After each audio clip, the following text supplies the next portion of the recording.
Morning.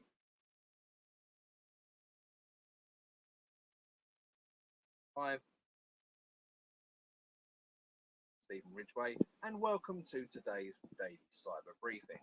Some good headlines today for you. We have got a critical PfSense firewall flaw that enables attackers to inject malicious code.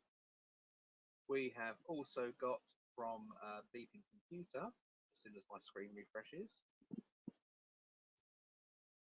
O2 UK patches bug leaking mobile user location, core history. We've also got fake KeePass Password Manager leads to ESXi ransomware attack. And we have Mozilla fixed 0 days recently demonstrated at Pwn2Own Berlin 2025. And finally, UK Legal Aid Agency hit by cyber attack, sensitive data stolen. So back to the top of the news. Okay, PfSense. So security researchers have uncovered 3 critical vulnerabilities in PfSense firewall software that could allow attackers to inject malicious code, corrupt configurations, and potentially gain unauthorized access to systems. These vulnerabilities were responsibly disclosed to Netgate, the company behind PfSense, between November and December 2024, but remained unpatched in stable releases beyond the standard 90-day disclosure window. Fixes are now available in the PfSense 2.8.0 beta, the GitHub master branch, and through PfSense Plus early access channels, though users of the stable community edition are still awaiting patches. The first vulnerability, CVE 2024-57273, affects PfSense's automatic configuration backup service, which allows firewalls to store backups on Netgate's servers.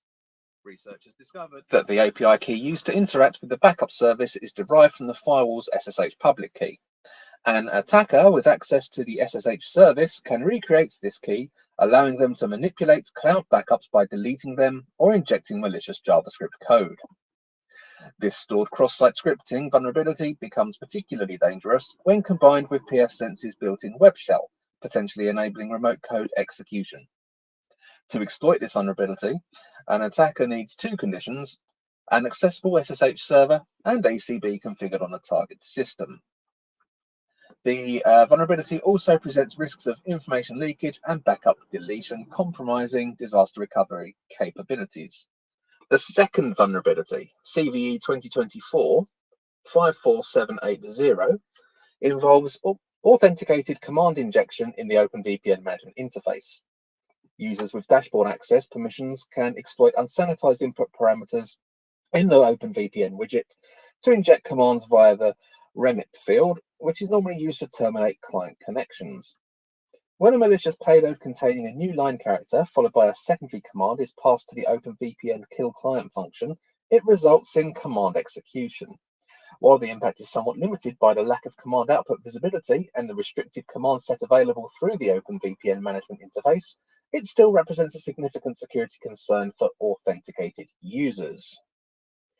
XML injection threatens configuration integrity.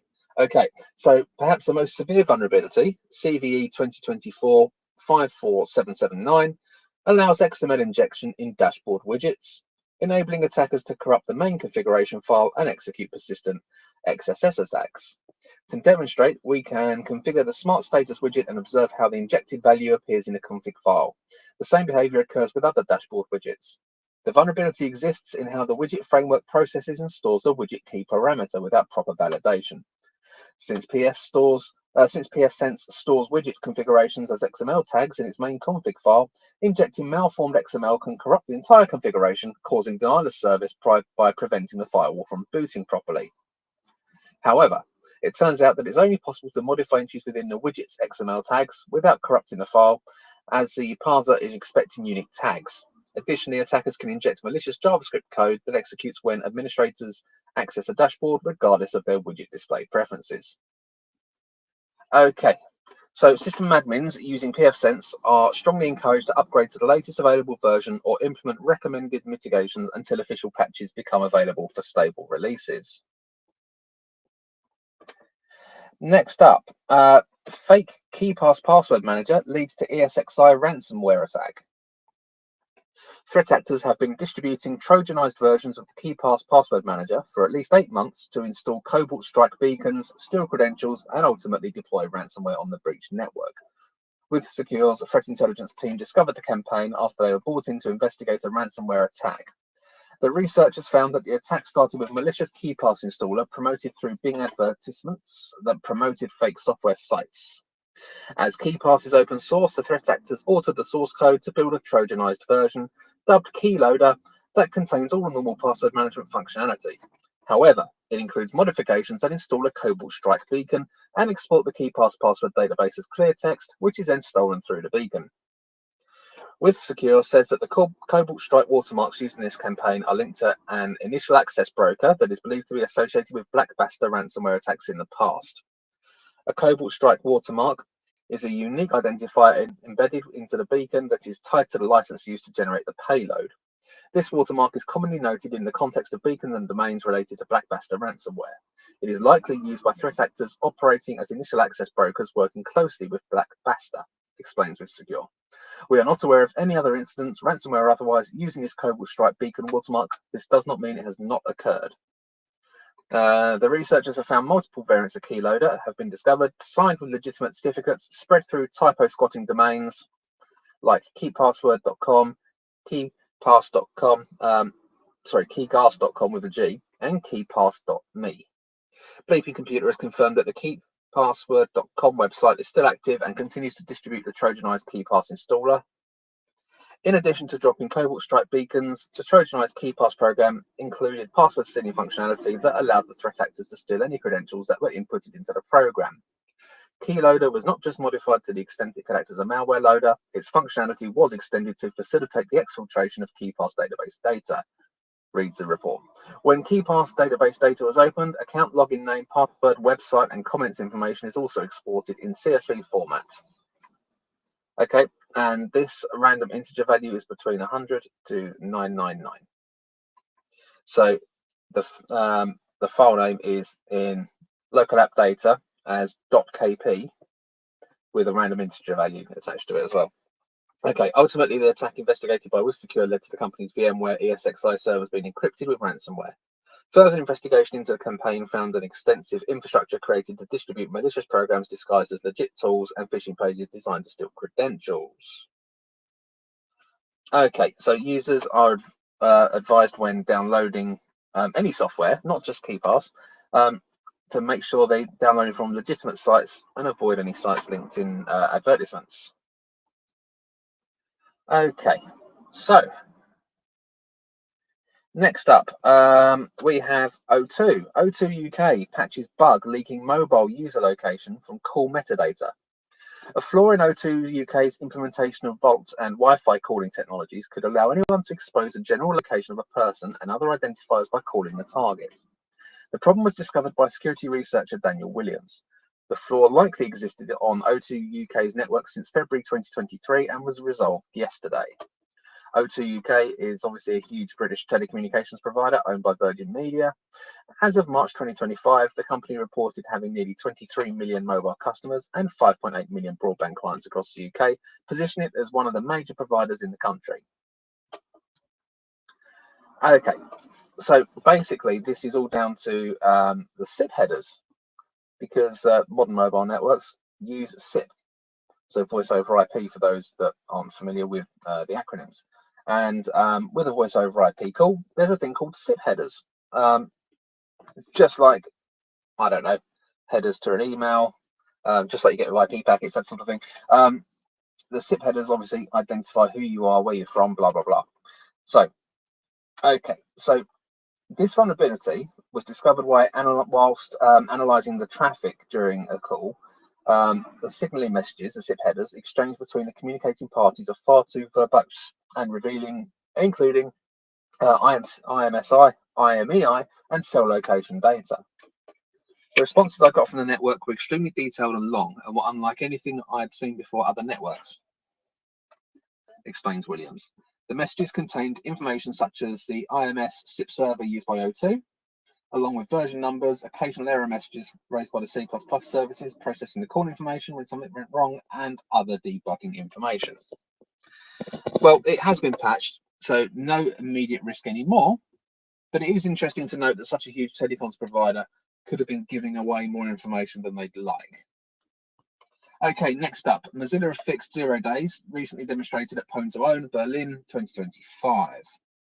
So Mozilla addressed two critical Firefox vulnerabilities that could be potentially exploited to access sensitive data or achieve code execution. So this week, this is their statement. This week at the security hacking competition Pwn2Own, security researchers demonstrated two new content process exploits against Firefox. Neither of the attacks managed to break out of our sandbox, which is required to gain control over the user's system. Out of abundance of caution, we just released new Firefox versions in response to these attacks. All within the same day of the second exploit announcement. The updated versions are Firefox 138.0.4, Firefox ESR 128.10.1, Firefox ESR 115.23.1, and Firefox for Android. Despite the limited impact of these attacks, all users and administrators are advised to update Firefox as soon as possible. So, I'll give you two CVE numbers, but the upshot is update your Firefox. They are CVE 2025-4918 and out-of-bounds access when resolving promise objects. I'm guessing that might be a typo, that might be promise. Yeah, promise objects, that's better. CVE 2025-4919 is an out-of-bounds access when optimizing linear sums. But if you're running Firefox, you can go ahead and just patch that, okay? And finally today, a UK legal aid agency hit by cyber attack with sensitive data stolen. The UK Legal Aid Agency has suffered a major cyber attack with significant sensitive data, including criminal records, stolen. The Ministry of Justice is investigating, and data dating back to 2010 may be affected. So the Ministry of Justice have confirmed that this was a significant cyber attack targeting the legal aid system, resulting in the theft of a substantial amount of data. Obviously, as mentioned, it's all sensitive criminal records, etc. And the MOJ became aware of the security breach on April 23rd, when unauthorized access to data stretching back to 2010 was detected. This incident is the latest in a series of cyber attacks causing mass disruption. Recently, Harrods restricted internet access to its sites after a cyber attack. Marks and Spencer's lost millions of pounds due to an attack that disrupted its services. And Co-op shut down parts of its IT systems and disrupted fresh stock deliveries following a similar incident. Initial reports earlier in May from the Ministry of Justice described an ongoing security incident with potential access to payment details. Initially, the MOJ had indicated a security incident under investigation, suggesting potential access to payment details. However, the scope of the attack appears far more serious. While the exact figure of 2.1 million records cited by the group claiming responsibility remains unconfirmed by the ministry, they acknowledge that a significant amount of data was stolen. However, the ministry believes it is the work of a criminal gang rather than a state-sponsored actor. This stolen data may include a range of highly sensitive personal details belonging to legal aid applicants, such as contact information, dates of birth, national identification numbers, criminal histories, employment statuses, and financial data like contribution amounts, debts, and payments. It is also likely that the attackers gain access to information related to barristers, solicitors, and various organisations, including non-profit entities that work with the Legal Aid Agency. The head of the Legal Aid Agency, Jane Harbottle, has expressed regret and apologised for the incident, stating she understands the news will be shocking and upsetting for people. The Ministry of Justice is now working alongside the National Crime Agency and the National Cybersecurity Centre to secure their compromised systems. The UK's Data Protection Authority, the Information Commissioner, has also been informed. Okay. There is not much other useful information in this article. The link will be posted on the socials if you want to read more. But essentially, it's very much a case of watch this case, watch this space. Let's continue to monitor the Legal Aid Agency and see what pops up. Let's see if there's any new statements. Let's see if any data comes to light on a dark web for sale or whatever, and we'll just keep an eye on it, same as everything else. So, thank you very much for joining me today. Hope you've enjoyed this morning's daily cyber briefing, and I think we're not going to have one tomorrow. And so next